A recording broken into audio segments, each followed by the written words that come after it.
ورحمة الله وبركاته. حياكم الله. نعم الحمد لله. بارك الله فيك. أحسن الله إليك. السلام عليكم. السلام ورحمة الله وبركاته.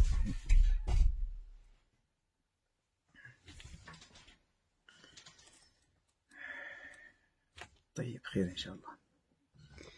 بالنسبة لك أنت والأم، يعني شو شعرت آخر بعد الجلسة الأخيرة الحجامة؟ ماذا شعرتي؟ قبلها بعد الجلسة ماذا شعرتي؟ أي قبل الحجامة وبعد الحجامة. ما هي الأحلام؟ يعني شفت حرمة كذا جالسة هنا في الغرفة هذه، في القاعة هنا. نعم. شعرها وردي ولبسها كله وردي ووجهها وردي، وبتكلمك مو تكلمك انت، تضحك عليك كذا، يعني مستخفة فيك. جيد. ضحكت عليها واستخفيت فيها نفس الشيء. جيد. طالعت فيها تحت كذا كأن لها دير. رأيت كأنها دمية كبيرة، كأنها إنسانة. أيوة، ولها دير. تلبس الوردي. تلبس وردي. ولها ديل. أيوة. هذه رأيتها بعد الحصة الأولى. أيوة.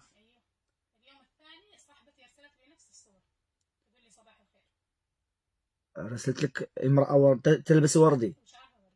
وشعرها وردي، وما كانت تعرف بالرؤية وما أخبرتها، وأنت هنا في المغرب وهي في السعودية. خلاص، واضح واضح. هذا يكون له دلالة على، في الغالب، على عاشقة متيمة بالجمال والحسن. مفهوم؟ وهذا الضحك له علاقة، قد يكون له علاقة بعشق مع سحر أو شيء تعلق بالجسد. طيب هذا بإذن الله واضح إن شاء الله عز وجل ظاهر. وشنو آخر يعني؟ رأيت قبل الحجامة كأن يدي كذا مكبوب عليها بودرة هنا، كأني مسوي يدي على طاولة مكبوب عليها بودرة. لما انتبهت كذا فيه قنفذ بيلحس البودرة هذه. قنفذ صغير. تام الصورة، كامل في الشكل.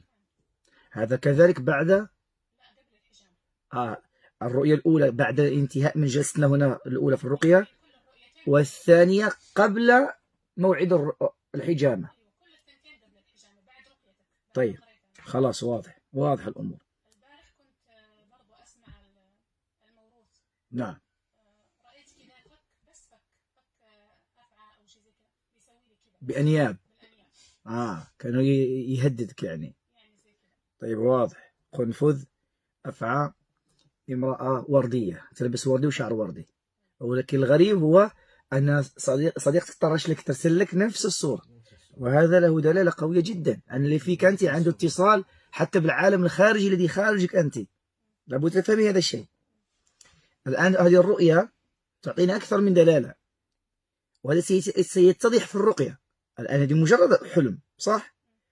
فهذا لماذا جاء بعد الرقية ووردية الشكل وعندها ذيل؟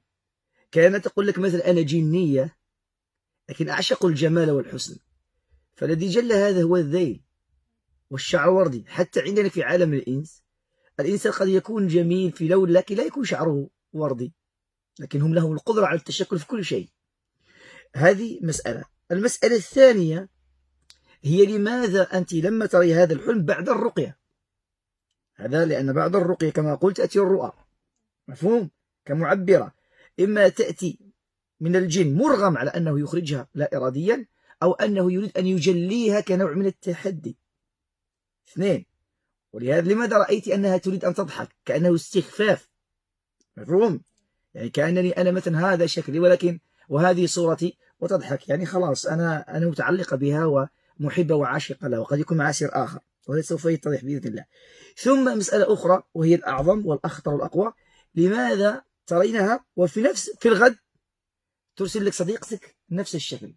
هذا يعطيك دلالة على أن إما أنك مصابة بحسد مع سحر وعنده فيه اشتراك من صديقات على حسن على جمال أو نعم، أو له صلة أن هذه التي عندك لها قدرة أن تؤثر على الجو المحيط الذي يحيط بك. مفهوم؟ حتى أنها ممكن تقرب وتبعد كيف شاءت. فهمت كيف؟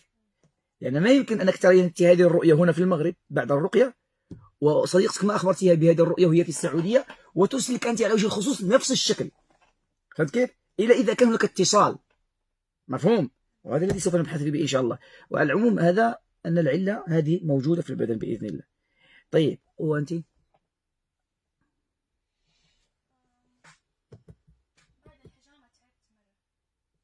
طيب طيب طيب طيب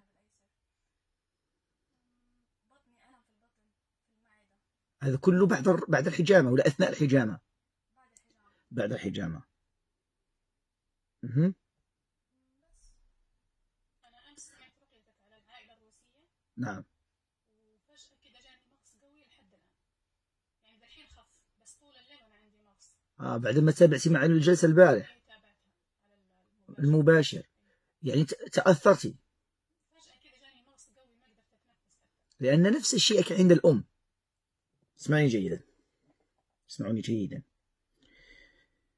في الغالب يتأثر الإنسان بأشياء لها اتصال بالحالة كان يراها وإن كان هو لا يعلم. أنت مثلا تشاهدين مثل مباشر أو جلسة من جلساتي على اليوتيوب مثلا، ولكن أنت تري كلمات وما تفهم معناها عمق في المعنى، لكن الذي معك يفهم. حينما تكون كلمة أو إشارة من مريض أو مني لها صلة به يتحرك.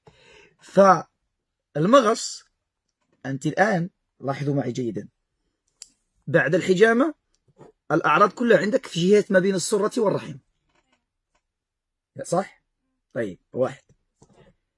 وأنت كذلك نفس الشيء بعدما سمعتي لي رقية البارحة للعائلة الروسية، منطقة البطن والرحم، وهذا يعطينا دلالة على أن العلة موجودة في ذاك المكان.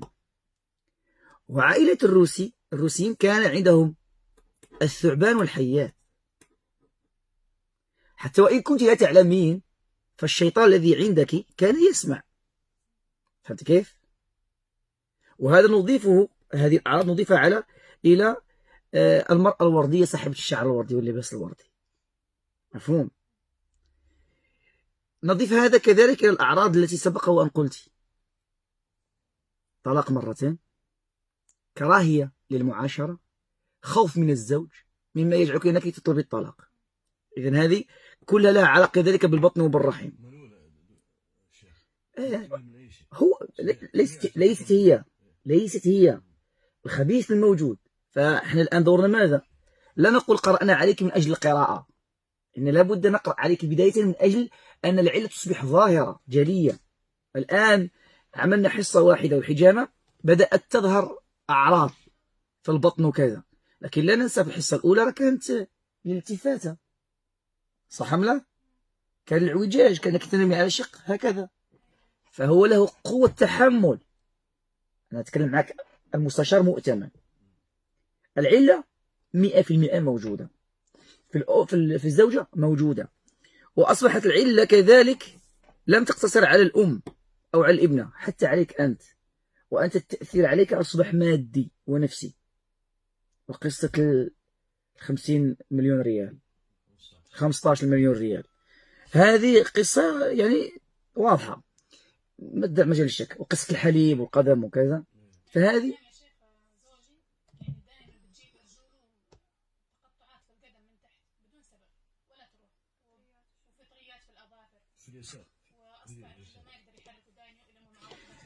السؤال تأتيك في أوقات معينة أم دائما؟ الفطريات هذه لها والله في الرجل وتشققات فجأة كذا يجي شق واحد من هذا. كم سنة؟ الآن يمكن سنتين. 4 سنوات. أو يمكن 4 سنوات. خلاص شوف الأمور الآن. الركبة لها الآن 3 أشهر، أنا فجأة جاني صحيت من هذا ألم شديد. الأمور أقدر أصلي وصباعي اليمين هذا كذلك بدون أي مناسبة، لا ضربة ولا شيء، أقدر أصلي على كرسي.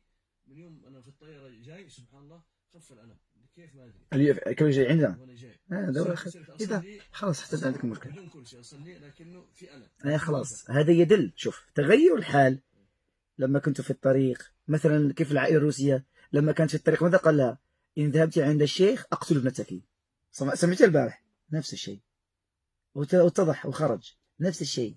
فماذا الآن العلة تختلف من أسرة إلى أسرة. أنا بالنسبة لي الآن كبحث في الحالة الإصابات موجودة والآن أزدك أنت الآن حتى أنت مصاب. عندي تلبك بالجنين. خلاص أنت لما حكيت الآن حتى أنت مصاب. فماذا المفتاح يكون هنا خذ مني. المفتاح هنا وهنا، وقد يكون هنا أكثر، لأن هذه الإصابة لها علاقة حتى بأم. شيخ بزيدك من الشعر بيت. فهمت كيف؟ فتصبح أقوى. أنا قبل فترة من رمضان كنت أسمعك، وبنتي كانت جالسة معاي، فجأة كذا اهتزت أسنانها وتغير شكلها، صارت لونها رمادي، وشردت راحت، وأبغى أمسكها ما تبغاني أمسكها، تضربني ما تبغاني. والله أنتم ضحية صراحة. أنتم الآن المعاناة لها قديمة، المعاناة لها قديمة، والدليل هو كيف كانت أحوالك في المدرسة. فهمت كيف؟ يعني لكن ما انتبهتوا أنتم للمشكل. أنا أتذكر أنا كل هذا الشيء. فشوف، أبشروا بالخير، أبشر بالخير. نعم. النفس عندي والحلق اختناقات دائما وصعوبة في البلع. أخذت حلتيت شفتها في فيديو كذا. نعم. شميت الحلتيت بس مرة واحدة. اختناق. نعم. نعم. لأنك آذيته فقط، ولكن الحلتيت هذا جيد أنك تفعليه. أنا نصيحتي للمرضى أن يحتملكم بشكل يومي بين الفترة والفترة، فهو جيد. طيب نبدأ إن شاء الله. ضيق، توتر. الله في عونك صراحة. أنا أشفق على المريض لأني أعرف إيش يصير معه. صبرا. يلا تفضل. بسم الله. لا تمدي ضروري. هيا.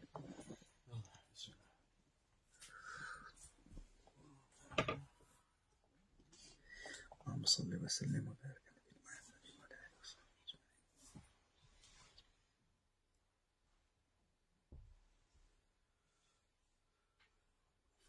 ارفع التوحيد. يلا إن شاء الله تعالى.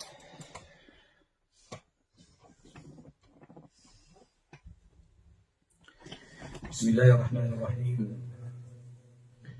الحمد لله رب العالمين، وصلى الله وسلم وبارك على نبينا محمد المبعوث رحمة للعالمين، وعلى آله وأصحابه وأزواجه وذرياته الطيبين الطاهرين.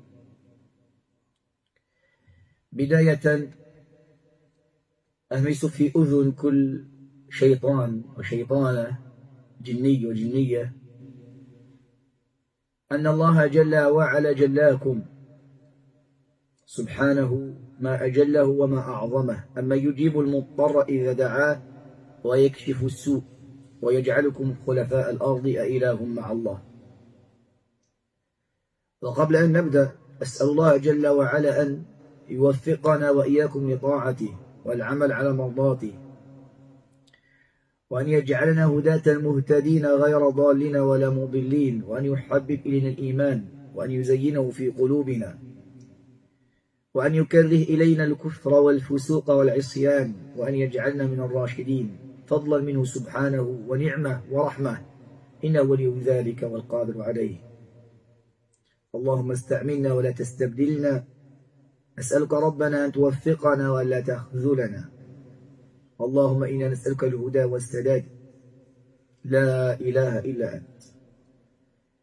إلى من تجلت وردية،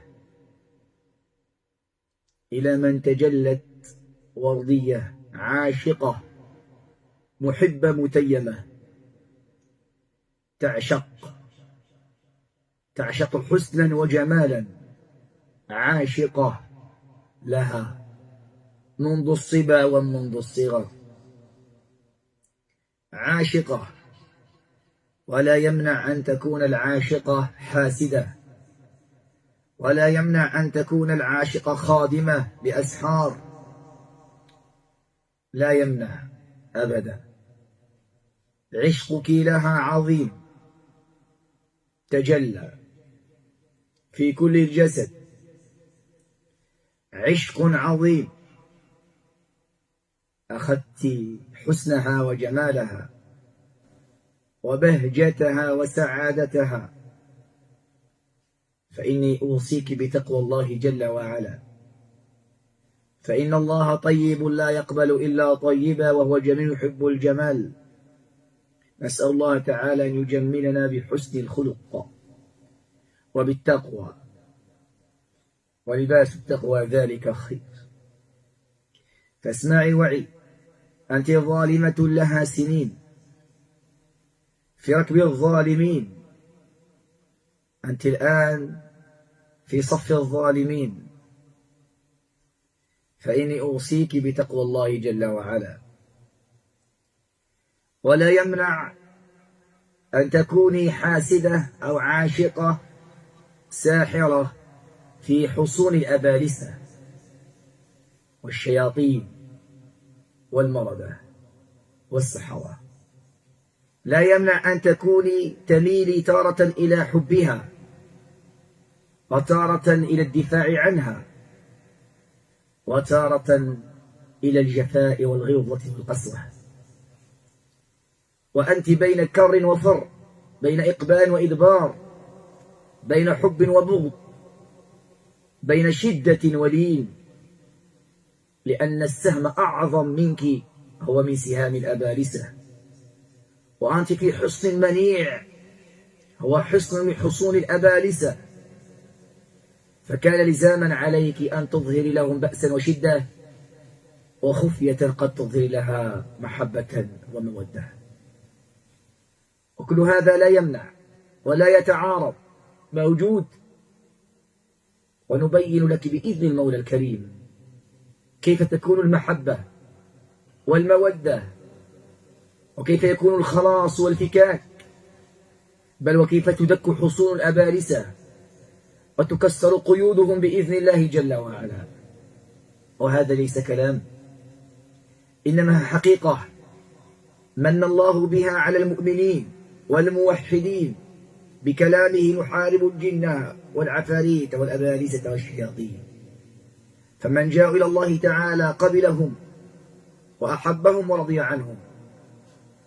بكلام الله نغزو حتى ننقذ أسرى ومكبلين ومقيدين من الجن وحتى الشياطين.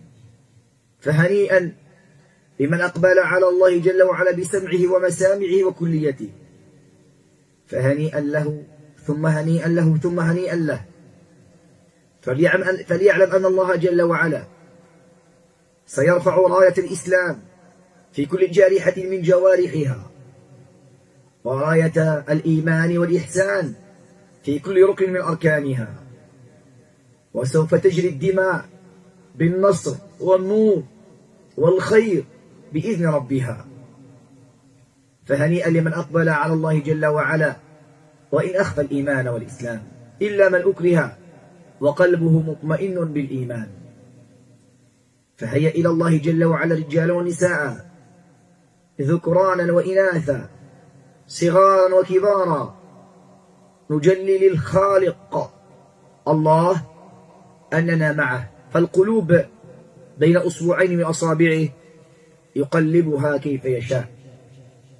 فإلى تلك العاشقة نبدأ بها، تلك العاشقة المتيمة، وقد تكون تلك العاشقة الأم المربية، قد تكون تلك العاشقة الأم المربية، إلى تلك العاشقة الحاضنة المرضعة، تلك العاشقة التي سكنت بنظرات وغبرات وفجرات، سكنتها بأعين طالعتها، راقبتها وما ذكرت، فسكنت فتملكت، سكنت فتملكت، فأصبحت عاشقة للصدر والمفاتن،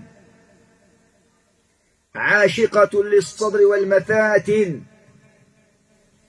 وعلى النحر والحناجر. أقول على الصدر والنحر فإني أسمعك ما يناسب الحال بإذن الله تعالى الكبير المتعال. الصدر والنحر، وما أدراك ما الصدر وما أدراك ما النحر، في جيبها، في صدرها، في نحرها، في حنجرتها، بل حتى في صوتها، بل حتى ماذا؟ في صوتها. وسنأتي إلى قرائن حين بدأت في قراءة القرآن النسيان، التلعثم، عدم ضبط القواعد، المخارج، حروف والصفات، حينما شمت الحلتيت، الاختناق، اختفاء الألم، سنأتي إلى قرائن نجلي بها بإذن الله جل وعلا من سكنت القلب والصدر والنحر والصوت والنفس. سنجلي كل هذا بإذن الله ويتجلى بإذن الله. وأنا أرى أن الاهتزاز يتحرك في اليدين سريعا خفيفا ثم يختفي، وهذا أراه وأطالعه، خفيف سريع ويختفي، يجلي أن هناك من يتجاوب ويختفي، يتألم ويتأثر ويختفي. وهنا لا بد أن نبين لها هي من سكنتها، لها هي من آكلتها وشاربتها، بل أقول حتى في الجماع شاركتها، بل أقول في الحمل والولادة أمرضتها. فكم من جنين أسقط، صح أم لا؟ حينما أقول وتتحرك اليدان كذلك، كم من جنين أسقط، كم من جنين أسقط، أي نعم، فشاركتها خطبة، زواجا، فراشا، جماعا، حملا، ولادة، شاركتها زوجا، بعلا، شاركتها مالا، بيتا. الأذى تفرع، الأذى تفرع ليشمل الجميع، ليشمل ماذا؟ الجميع. أذى بالغ له جلود. الأذى بسبب وبأسباب جهلتها وما علمتها. الإنسية ما وقفت على حقيقتها، زوجها أيضا، والأبناء والبنات أيضا، فالبيت كله في أذى. نعم، الجن والشياطين تؤذي الجميع، تؤذي ماذا؟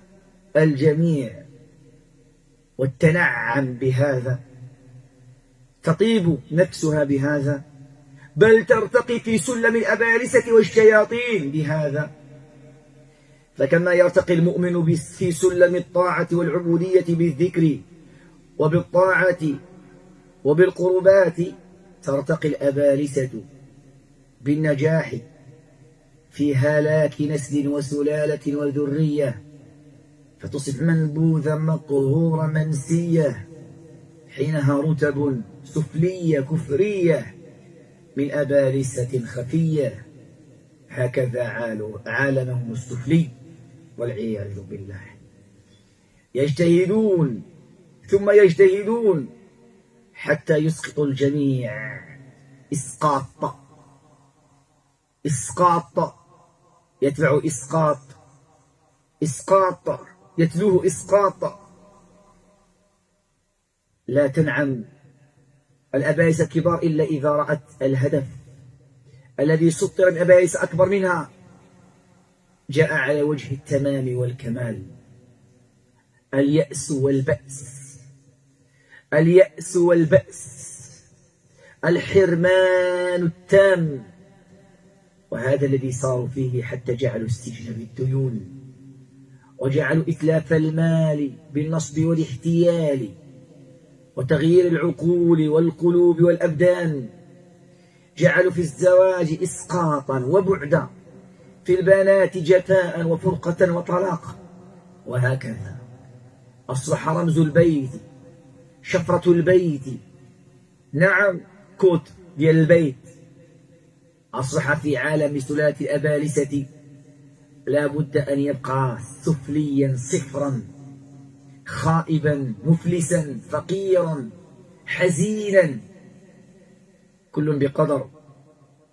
سحرة توافقت نفوسهم وطباعهم وتركيباتهم السحرية مع أبدان وآثار ليكون بقدر. الداء عظيم ويرفع بإذن الله بقدر. فنقول لكل من هم الآن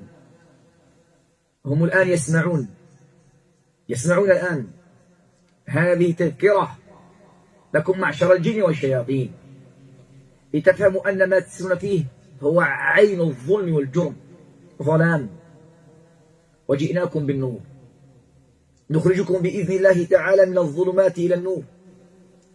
أنتم الآن مقيدون مكبلون مصفدون في ظلام، مقهورون مأمورون ملزمون، وإلا قتلتم أو عذبتم من أبارسة في حصون.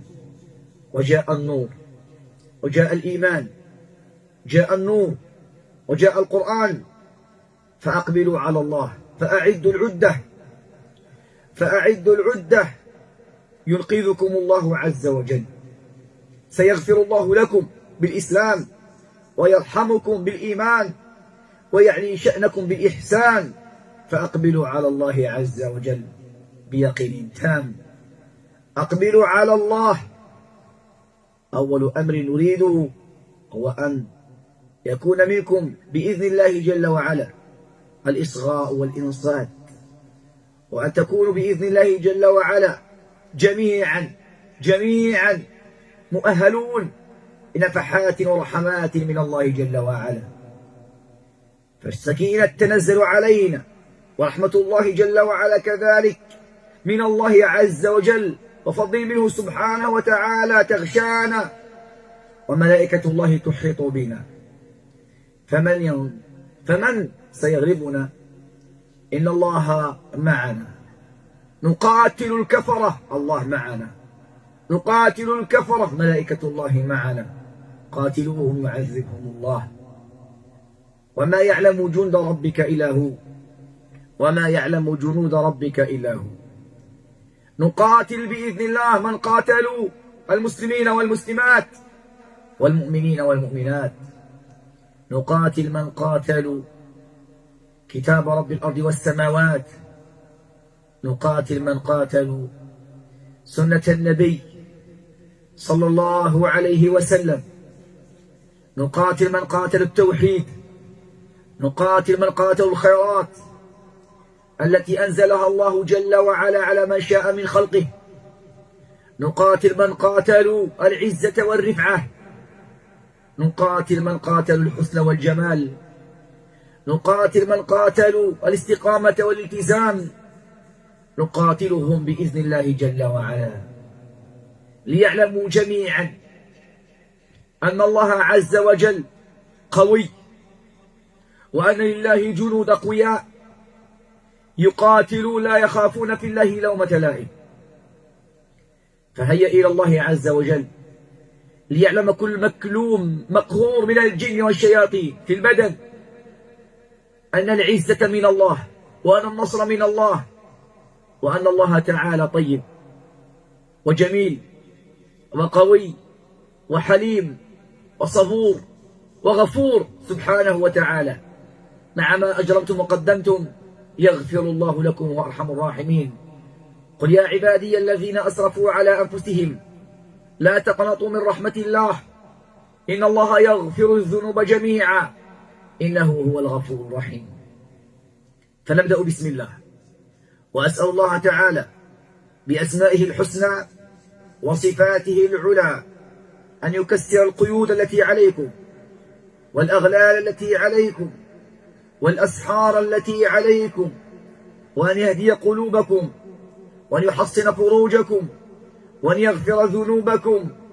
اللهم آمين آمين آمين.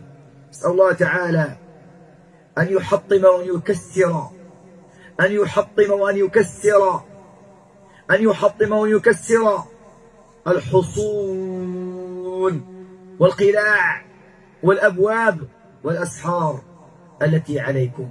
قولوا آمين، قولوا آمين معشر الجن والشياطين. قولوا آمين، قولوا آمين معشر الجن والشياطين. إلى كل جنية، أين أنت من الله؟ أين أنت من الخيرات؟ أين أنت من البركات؟ أين أنت؟ أما رأيتها تكلم؟ أما رأيته هي تظلم؟ أما رأيته هي تنزف دما؟ أما رأيتها بالله عليك؟ أما رأيتها؟ أما رأيت عبرتها حسرتها؟ أما رأيت عبرتها حسرتها؟ أنيبي إلى الله جل وعلا، فالراحمون يرحمهم الرحمن، ارحموا من في الأرض يرحمكم من في السماء. الراحمون شو؟ ماذا؟ بتستفرغي مش مشكلة. ها؟ شيء ماذا؟ كيس تصحيح بالاستفراغ جيد. الراحمون يرحمهم الرحمن، ارحموا كيس، ارحموا من في الأرض بلاستيك كيس، ارحموا من في الأرض يرحمكم من في السماء. الراحمون يرحمهم الرحمن. إلى كل شيطان وشيطانة كانوا يسحرون في الجوف في البطن في الأحشاء في الأمعاء، إليكم جميعا، إلى كل من يعلم سره وأسراره، إلى كل من يرى سره وأسراره، أو إلى كل من نفث أو نفثت سحرا في الأحشاء والأمعاء، إليكم جميعا بإذن الله جل وعلا. هيا إلى الله، نبدأ بسم الله، لا إله إلا الله، بالله مستعينين وعلى الله متوكلين. وما رميت إذ رميت ولكن الله رمى، وما رميت إذ رميت ولكن الله رمى. فبسم الله، لا إله إلا الله والله أكبر. بسم الله، لا إله إلا الله والله أكبر. بسم الله، لا إله إلا الله والله أكبر. بسم الله، لا إله إلا الله والله أكبر. الله أكبر كبيرا، والحمد لله كثيرا، وسبحان الله بكرة وأصيلا، وسبحان الله بكرة وأصيلا. لا إله إلا الله، بها نبدأ، بها نجول ونصول. الحمد لله حمدا كبيرا كثيرا طيبا مباركا فيه. الحمد لله حمدا كبيرا كثيرا طيبا مباركا فيه. الحمد لله بها نبدأ. فبسم الله، بسم الله الذي لا يضر مع اسمه شيء في الأرض ولا في السماء وهو السميع العليم. بسم الله الذي لا يضر مع اسمه شيء في الأرض ولا في السماء وهو السميع العليم. بسم الله الذي لا يضر مع اسمه شيء في الأرض ولا في السماء وهو السميع العليم. الله أكبر، الله أكبر، الله أكبر. لا إله إلا الله، لا إله إلا الله، لا إله إلا الله والله أكبر. لا إله إلا الله، لا إله إلا الله، لا إله إلا الله والله أكبر. الله أكبر كبيرا، والحمد لله كثيرا، والحمد لله كثيرا، وسبحان الله بكرة وأصيلا. بسم الله نبدأ. الذي جعلكم من الشجر الأخضر نارا